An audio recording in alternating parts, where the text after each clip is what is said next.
मुख्यमंत्री जी ने ही नहीं बताया था, वहाँ के गवर्नर ने भी उनको बताया था कि किस प्रकार मणिपुर की किस तरह से मणिपुर जल रहा है, किस तरह की घटनाएं यहाँ पे हो रही हैं और जो घटनाएं घटी, जिस तरीके से निवस्त्र करके जो परेड कराई गई, ये सारी बातों की जानकारी प्रधानमंत्री जी को दे दी गई थी। उनको प्रधानमंत्री जी को जानकारी थी। तो जब उनको पहले से जानकारी थी कि मणिपुर में ये घटनाएं घटी, बावजूद भी वो विदेश यात्रा पे चले गए। दुखद ये है जी। घटना तो दुखद है जी। घटना के बारे में तो जितना कुछ अगर बोला जाए वो बहुत कम है। चेहरे साफ दिख रहे हैं, सभी के चेहरे साफ दिख रहे हैं।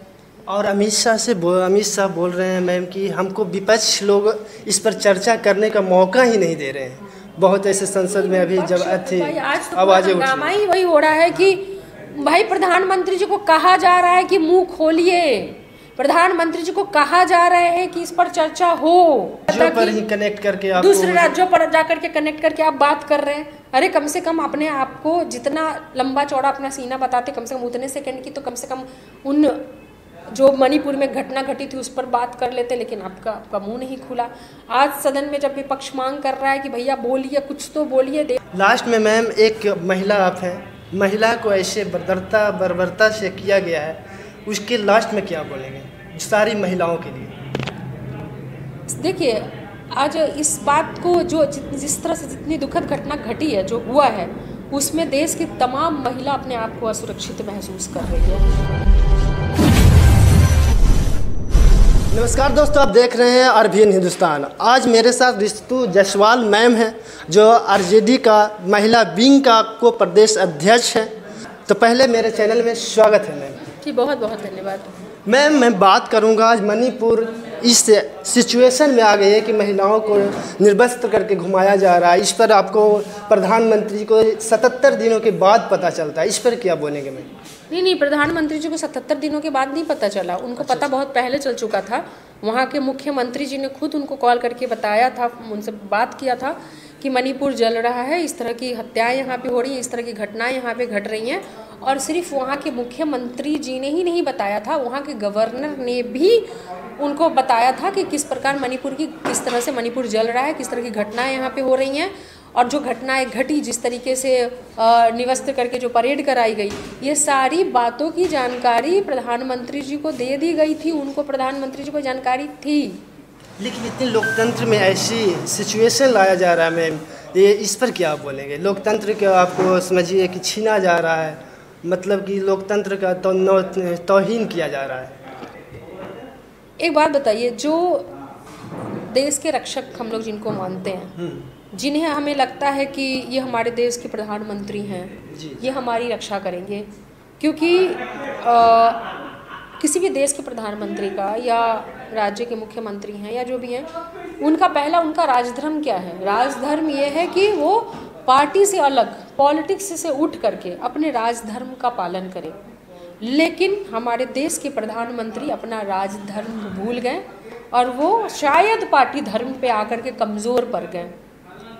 अगर वो पार्टी धर्म पे कमज़ोर नहीं पड़े होते तो जब उनको पहले से जानकारी थी कि मणिपुर में ये घटनाएं घटी, बावजूद भी वो विदेश यात्रा पे चले गए। दुखद ये है जी। घटना तो दुखद है जी। घटना के बारे में तो जितना कुछ अगर बोला जाए वो बहुत कम है, लेकिन अगर देश का प्रधानमंत्री अपना राजधर्म भूल जाए और पार्टी धर्म पर आ करके घटना को छुपाने की कोशिश करे, ये दुखद है। जब घटना 3 मई को घटी, उसके बाद वहाँ की इंटरनेट की सेवाएं बंद कर दी गई जी। पूरी कोशिश की गई उनके पार्टी के द्वारा, कि केंद्र सरकार के द्वारा और वहाँ के राज्य सरकार के द्वारा। उनके मणिपुर में भी उनकी ही सरकार है, बावजूद भी वहाँ पे पूरी कोशिश की गई कि वो वीडियो वहाँ से ना निकले। इंटरनेट सेवाएं बंद कर दी गई। 77 डेज के बाद वो वीडियो जो है वो वायरल होता है, तब कहीं जा करके एक गिरफ्तारी होती है। जबकि आप उस वीडियो को देखेंगे तो सबके चेहरे साफ दिख रहे हैं, सभी के चेहरे साफ दिख रहे हैं। और अमित शाह बोल रहे हैं मैम कि हमको विपक्ष लोग इस पर चर्चा करने का मौका ही नहीं दे रहे हैं। बहुत ऐसे संसद में अभी जब थे आवाजें उठी, ही वही हो रहा है कि भाई प्रधानमंत्री जी को कहा जा रहा है कि मुंह खोलिए, प्रधानमंत्री जी को कहा जा रहा है कि इस पर चर्चा हो, प्रधानमंत्री जी को कहा जा रहा है कि पूरा एक दिन इसी चर्चा पर ही बहस हो, और लेकिन प्रधानमंत्री जी अपना मुंह नहीं खोल रहे हैं। लोग यहाँ तक कह रहे हैं कि प्रधानमंत्री जी अगर आप खुद से नहीं बोल पा रहे हैं, आपको टेलीप्रॉम्प्टर पर ही देख करके बोलने की आदत है, तो सदन में टेलीप्रॉम्प्टर लगवा लीजिए, देख के ही सही बोल दीजिए, लेकिन कुछ तो बोलिए। ये जो घटना घटी है उस पर प्रधानमंत्री की चुप्पी और मौन, और जो उन्होंने अपना वक्तव्य भी दिया, जो उन्होंने अपनी बात भी रखी, वो वीडियो वायरल होने के बाद रखी, ये दुखद है। अरे जितना कहते हैं 56 इंच का सीना, तो कम से कम 56 सेकंड का तो वीडियो उन्होंने अपना बोला होता, अपना संदेश दिया होता, अपना दुख जताया होता। 8 मिनट कुछ सेकंड के भाषण में उन्होंने जो अपना भाषण दिया, उन्होंने जो अपनी बात बोली, उन्होंने सावन लंबा है इसकी भी बात की, उन्होंने कई बिल पर बात की, कई चीजों पर ही कनेक्ट करके दूसरे राज्यों पर जाकर के कनेक्ट करके आप बात कर रहे हैं। अरे कम से कम अपने आप को जितना लंबा चौड़ा अपना सीना बताते, कम से कम उतने सेकंड की तो कम से कम उन जो मणिपुर में घटना घटी थी उस पर बात कर लेते, लेकिन आपका मुंह नहीं खुला। आज सदन में जब विपक्ष मांग कर रहा है कि भैया बोलिए, कुछ तो बोलिए, देश के प्रधानमंत्री हैं, आप मौन रहेंगे, आप नहीं बोलेंगे, आप सदन में बहस नहीं करेंगे, आप खुल करके अपनी बात को नहीं रखेंगे, तो कैसे इस देश की महिलाएं अपने आप को सुरक्षित दूसरा स्टेट में होता है, तो आज का डेट में बीजेपी ऐसी सिचुएशन लाती कि आप बोल नहीं सकते हैं।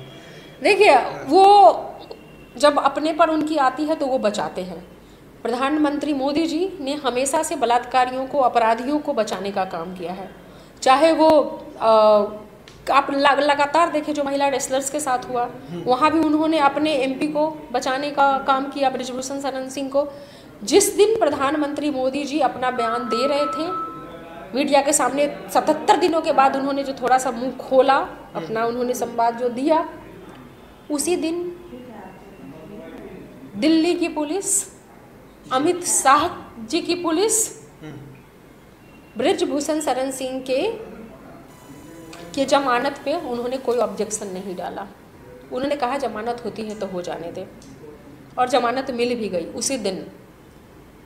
और इस तरह के तमाम आपको चीज़ दिख जाए, आपको तमाम ऐसी घटनाएं दिख जाएंगी जहाँ पे कि उन्होंने लगातार बलात्कारियों को, आरोपियों को बचाने का काम किया।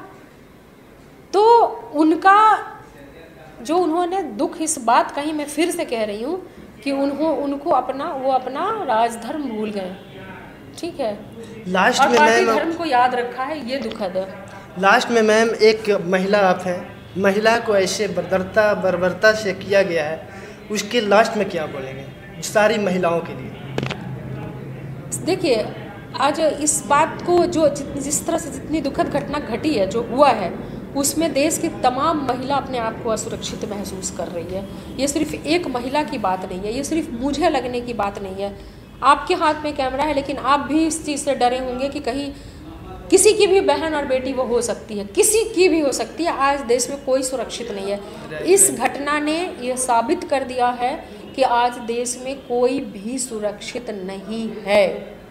घटनाएं हो सकती हैं, होती हैं, लेकिन ये आज तक, जब कहते हैं ना कि जब महाभारत काल में भी, उस युग में भी जब चीर हरण की कोशिश हुई, उस वक्त भी चीर हरण नहीं हुआ था, बच गया था। कृष्ण आए थे और चीर हरण से रोक दिए, उस युग में भी, उस काल में भी। लेकिन आज तो चीर हरण हो गया। आज मोदी के काल में चीर हरण हो गया। इससे दुखद क्या होगा? तो कौन अपने आप को सुरक्षित महसूस करेगा? ना हम सुरक्षित हैं, ना आप सुरक्षित हैं, ना कोई माँ, ना कोई बहन, ना बेटी, कोई भी सुरक्षित नहीं है। और मैम इसके जो वीडियो ये वायरल हुए है, उसके उपरांत में आपकी पार्टी जो आरजेडी, इसके स्टैंड क्या ले रही है? अब क्या करेगी आरजेडी जो ऐसे घृणा किया जाता है महिलाओं के साथ? देखिए, सभी जो भी है, सिर्फ पार्टी की बात आप छोड़ दीजिए, किसी को भी जो भी घटना घटी है उसके लिए हम आप सब पार्टी से हट के, पार्टी से उठ करके जो उनके साथ हुआ है, जो व्यवस्था बरती गई है, उसमें तो कोई भी इंसान जो है सो उसका एक आक्रोश तो आएगा। अभी हमारी महिला विंग ने आक्रोश रैली निकाली थी, अभी परसों की बात है, उन्होंने निकाली, काफ़ी दूर दूर से सभी ने आकर के, और पूरे देश में आप समझिए कि इस तरह की आक्रोश रैली निकाल करके ये करी जा रही, क्योंकि भाई महिलाओं को अपने आप को सुरक्षित रखना है। वो डर गई हैं, वो काफ़ी डरी सहमी हैं। उन्हें लग रहा है कि पता नहीं कब हम जा रहे हैं और कब हमारा चीरहरण हो जाए। तो ये युग तो उन्होंने चीरहरण का युग बना दिया। कैसे कोई इनके काल में, ये कहते हैं अमृत काल, लेकिन यहाँ पर कोई सुरक्षित नहीं महसूस कर रहा है। ये भय काल बन गया, ये डर काल बन गया है। तो दोस्तों देख सकते हैं रितु जायसवाल मैम थी। कैसा लगा इनको विचार आप ज़रूर कमेंट करके बताइएगा। तब तक के लिए देखते रहिए RBN हिंदुस्तान दोस्तों।